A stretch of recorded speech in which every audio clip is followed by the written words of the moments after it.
Exploring the civilization ethos, we have Sri Raghava Krishna ji, founder of Bharatyam, Indic thinker and speaker, along with Srimati Vaishnavi Gurusankar, founder of Unicorn Club, columnist of the Veranda Club, author and educator on the launch of her new book, Bharatyam, Science Behind Hindu Practices and Way of Life. I'm sure this book is going to make all of us think.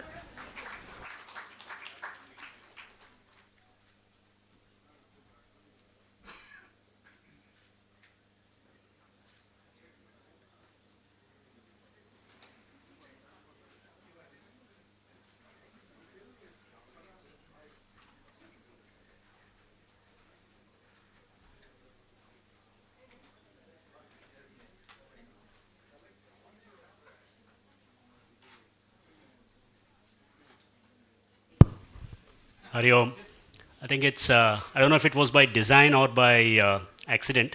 There seems to be a sense of fire and ice. You know, you fire up the political dimensions and then you try and cool it down with the cultural dimensions. Maybe Shefali ji, with her weaving experience and the passion for weaves, might have weaved it this way.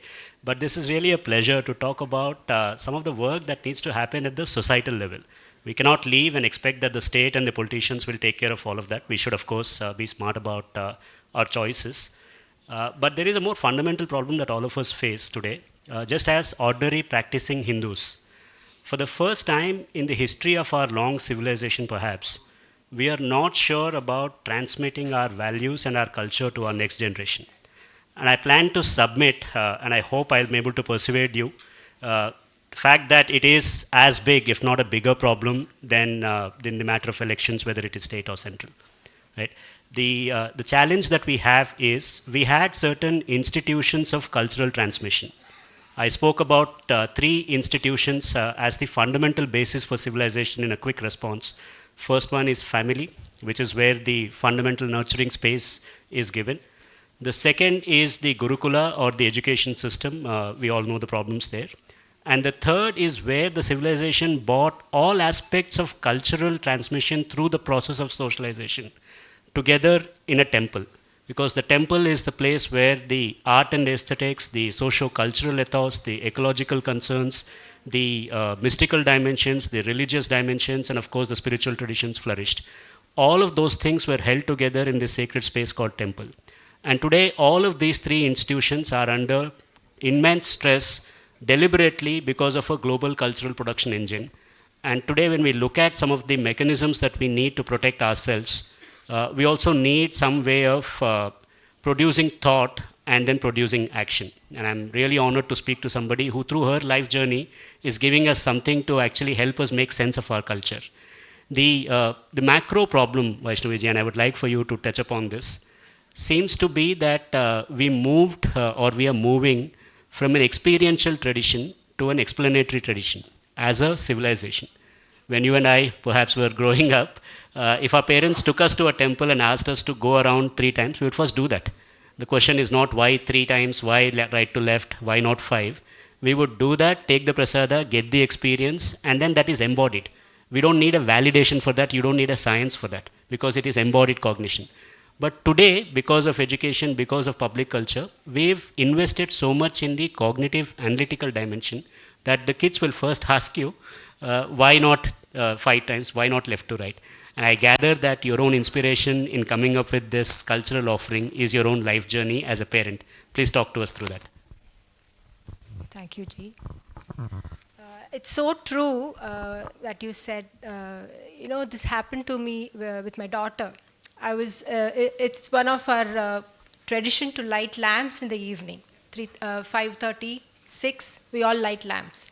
So one day I was asking her to light a lamp. She's like, why are we lighting? So I was just telling her, the sun is setting, all the birds are going to, their Sandhya Kal, they're all flying back to their nests. So, it's time for us to settle down. So, we're giving light when there's no light. So all that, she's like, oh, then it's just easy to switch on the light switch. Why do you have to light the diya? Light, when you switch on the light, it's even more brighter than a small. So then I was me being me, I did not, mostly some parents, they would not have patience. Even I feel our parents were more patient than how we were. So then I thought, okay, switch on the light. Okay, now switch it off. Then I asked her, okay, let's do my way. Let's light the diya. So then you can't go to a puja room just like that. Wash your feet, your face. So then, and then the whole process of, chanting a mantra, whatever mantra. And so that's how, then I asked her, now how do you feel? What's the difference? Like you switched on the light switch, now you did all this. So now how do you feel? I feel little calm. So we are in a place to explain every little thing. Of course, this was why we were all practicing. Simple things like lighting a lamp is spiritual, deeply connected to our souls at a spiritual level. But nowadays, we are at a position to kind of give answers to everything just to justify that what we are doing is right. I feel it's sad. At the same time, it's challenging as well, and it is needed in this juncture because a lot of exposure to the children at young age, and I think this kind of an explanation is needed. So I think these are, all projects of cultural entrepreneurship are fundamentally, personal motivations. This is not about saving the world first up. It is about realizing that you have a challenging situation in your own home. The battle has come within. And there is a bit of institutional architecture to why this happens. If you were to understand the world of design, the world of motivations, we are living through a culture, and culture is always mimetic in the sense that culture is copied, and that's how culture percolates. Today, the mechanisms of that mimetic desire or the ability to replicate and proliferate are not ours. You have digital mediums where you have performative rituals of a liberal kind. You have educational spaces which are entirely secular. And you have increasingly urbanized societies which are de-linked and decoupled from the local traditions. So you are fighting against a global infrastructure. And that is the challenge that Hindu parents suddenly face because this has happened within a generation. We are not, in fact, if today I were to follow a festival ritual, I will have to call my parents and ask them what is the charya. And to understand the idea of charya that you just gave us, that you actually have a tool of transformation. It is not just as easy as switching the light, but the fact that when you go through this, there is a transformation in your consciousness. And like I said, when you go into that sacred space, you realize that you are more mindful. And that is what they've done to the entire land. That is why we are one civilization. The kshetras, the yatras, the tirthas were all tools of transformation so that you and I connect not as a political identity alone. We connect in far deeper ways, and that is what welds all of these things together. But the fundamental unit where this happens is still the family. And that is what you recreated for us. So this is about the ritual of the puja, and you actually use that as an inspiration to help us understand all of the cultural practices. I think there are about 25 different examples. So talk us through the structure of this book and and how this book should be read. So this book has topics from why idol worship, because again I feel a lot of kids, I talk to a lot of parents who are also facing similar problems. Why we should go to a temple, why idols, is God really there? If I cut open the idol, what will I find inside? So this kind of questions, and they are like, they are, we talk to each other, and how are you dealing with this? What answers do you tell your kids? Yeah. So that's why, like, so many articles like that got inspired through, just talking with other parents. So the basic thing is, like, our culture, we believe in the cyclical journey. So certain things cannot be, it's not tangible. And this idol worship is, you're presenting an intangible form in a tangible form. So, things like that are, it's very, how do I say, sensitive, yeah, very subtle, and it has to be felt. it cannot come from reading a book. It is Anubhuti. Yes, exactly. So things like that, some articles like why Bindi? Yeah. Because a lot of people think Bindi is only for a female. Male do keep tilak. And even in older days, I've seen my grandfathers, and they used to say their forefathers always had, some form of on the yes, but now it's more like it's only female. They wear it at least in the south, and now even that, they don't want to wear it to school. Yeah. They don't want to wear it when they're wearing a Western dress. So it's this the whole society is. I feel it. I'm not seeing this like it's not a positive sign. It is not a positive sign. They're not having that pride. Yeah. I come from this culture, and you have to wear your culture, with pride. So most of the articles deal with, instilling pride in our culture and why we do certain practices that way, and some have science behind it. So I've combined science, a little bit of mythology, stories, to put my point forward. I think Shefali will tell us that the Bindi thing is actually a civilizational battle that she's been fighting, even with corporates, not just individuals and at homes. I think this idea that you had about using each word of the language as a story, while you're teaching, of course, you're positioning this as science, but you also spoke about transcending science. You do it because that is how you do it. You don't owe an explanation to do it. And you do it because that gives you a sense of belonging, that gives you a sense of propriety, that gives you a sense of identity, and that gives you a connect to the larger civilization, because culture at the end of the day is which behaviors are sanctioned, what behaviors are punished. That's what it boils down to, whether it's an organization or in a nation. What you've also done, very, very interestingly, is use the power of storytelling to help our kids understand.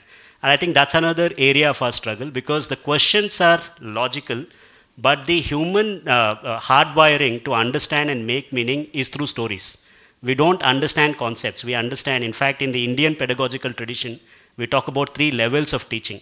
The first one is the Prabhu Samhita, which is the Shastra or the conceptual learning. Right? Only 5% maybe will understand that. But Shastra becomes your friend in Itihasa.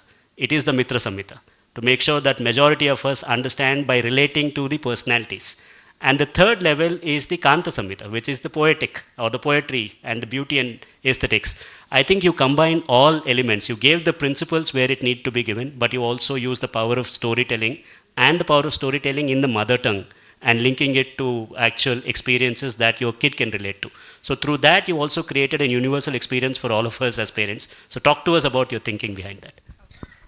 So basically during the COVID times, I came up with this idea because I don't know Hindi. I find it so difficult to cross Tamil Nadu. I'm like the language, even for a vacation, to ask for food, tea, I suffer. So I didn't want that to happen to my child. So I've enrolled her in Hindi, but I didn't want her to miss out on the beautiful Tamil language as well. So I took upon myself. So I wanted to make it as interesting as possible to her. But at the same time, I wanted her to know our stories from, Tamil culture. So for each alphabet, there was a prince, searching, searching for. He had to collect some stars. He went for an adventure. So like that. So every character he meets, like for example, for you had he fend in front of an Ayyappa deity. It's something connected to mythology. So form, and for it's your we say Udad Paichi, so something like yoga. So there's a person who talks about yoga and to the prince. So things like that about our culture. So that's how she learned the language. So this is something that's the thing is, when you tell our stories, it's more connected for the kid. She connects it better rather than so our stories, because that is our mother tongue. We think that's yes. So that's So, in the interest of time, I'll wrap it up. But it looks very simple, but it is one of the biggest creative acts to be able to teach children, right? And coming from the world of game development, where I worked for almost a decade and a half, trying to create experiences that people engage with, whether the medium is physical or digital, it's an extremely tough creative challenge. And there are three principles that actually all creative professionals, particularly those in design, try to anchor on, because that is the holy grail of a good product. The first one is autonomy. Autonomy in the sense that your design has to give the agency and the choice to the person who is using it. You don't design it for your hero's journey. You make the person who is using your product the hero through your experience design. The second is relatability, the point about language that you just mentioned. If there is a dissonance between what is given to me as a user experience and the world that I live in, the world that I inhabit, there is friction, and that is never going to be engaging. And the third one is purpose. Through demonstration of my skill, through demonstration of my cognitive ability, I should then be able to set my own goals and pursue them. When I think about it from the massive design language that we get, we don't think about these principles, but in your creation, you've used all of these principles. You've used the power of storytelling. You have provided the agency for your child to discover. You've made sure that the skill that she would demonstrate through that is valued and she will get a feedback. And lastly, through that, there is a purpose that is generated for her. And there is a larger societal benefit that comes out of this, because she will then be able to understand the literature, the language, and all of the ideas that come to her from this culture. This is given to us. For us, we are today living in a nation state political identity culture, but 9th century poet Rajashekara in Kavya Mimamsa, he said the way this civilization was fused was that the prince of literature married the princess of poetry, and together they went on a journey. And as far as they could travel, became Bharatavarsha. What does this mean? Just think about the beauty. It's not a language, it's not one skin color, it's not a race. It is the geocultural identity that was welded on the basis of ideas. That audacity of our ancestors to create something that of this magnitude just on the basis of creative agency is the power that we have in our civilization. That if we speak of diversity, so many languages, so many food habits, that is not accidental. It is coming to you because that agency was exercised by your ancestors. If you don't have that metaphysics, you don't have diversity. If you don't have diversity, you don't have life. Thank you for bringing all these diverse stories to us in one book for our children. We heard about Kuti Kahani yesterday. We are hearing about this. I think the most delightful aspect of this entire exercise and experience for me was that we've created something for our children that is cultural. Thank you. Namaste.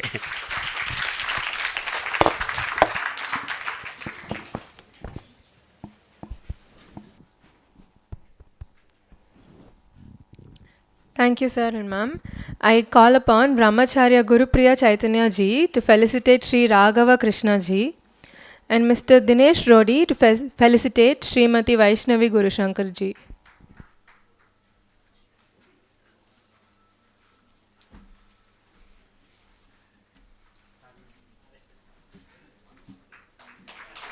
A quick reminder that the books will be available in the Subbu bookstall for sale.